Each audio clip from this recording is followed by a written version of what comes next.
পর্যটন নগরী বান্দরবানের শহরের উপকণ্ঠে পাহাড়ের চূড়ায় অস্থায়ী ডাম্পিং স্টেশন বসানো হয়েছে। সেখান থেকে পানির সঙ্গে ভেসে আসা বর্জ্যে ক্ষতিগ্রস্ত হচ্ছে কৃষিজমি, দূষিত হচ্ছে পুকুর ও ঝর্ণার পানি। দুর্গন্ধ আর স্বাস্থ্য ঝুঁকিতে কয়েকশো পরিবার। স্থানীয়দের অভিযোগ, স্থায়ী বর্জ্য ব্যবস্থাপনা না থাকায় বর্ষা এলেই বাড়ছে এই সংকট।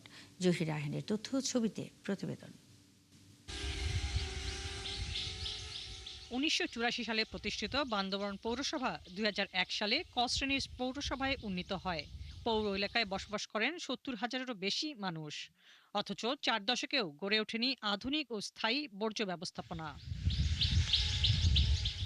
প্রতিদিন বর্জ্য নিয়ে ফেলা হচ্ছে শহরের উপকণ্ঠে পাহাড়ের চূড়ায় গড়ে ওঠা অস্থায়ী ডাম্পিং স্টেশনে।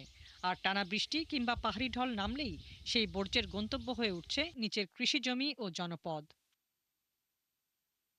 চলতি বর্ষায় সদর ইউনিয়নের লেমুঝুরিতে ১০ থেকে ১৫ একর কৃষিজমি পরিণত হয়েছে বর্জ্যের ভাগাড়ে। বর্জ্যের দূষণে নষ্ট হয়েছে স্থানীয়দের দৈনন্দিন ব্যবহারের পুকুরের পানিও। গোসল করতে নদীতে পারি না, ওইটা সব ময়লা চুলকায়, অসুস্থ হয়। পৌরসভা মহিলা এসে আমাদের এই পুকুর টুকুর জমিন টবিন সব শেষ হয়ে গেছে। আমরা গরিব লোক, এখন আমরা কি করব, উপায় কি? নিত্য প্রয়োজনে ব্যবহৃত পানিতে এখন ভাসছে ময়লা আবর্জনা। স্বচ্ছ পানির ঝরনাটিও এখন পরিণত হয়েছে দূষিত নোংরা খালে।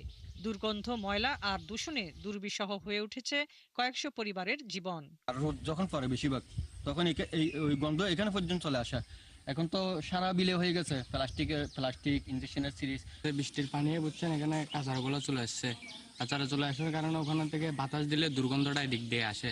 স্থানীয়দের অভিযোগ, দীর্ঘদিন ধরে স্থায়ী বর্জ্য ব্যবস্থাপনা না থাকায় প্রতি বর্ষাতেই অস্থায়ী ড্যাম্পিং স্টেশন থেকে বর্জ্য নেমে আসে নিচের জনপদে।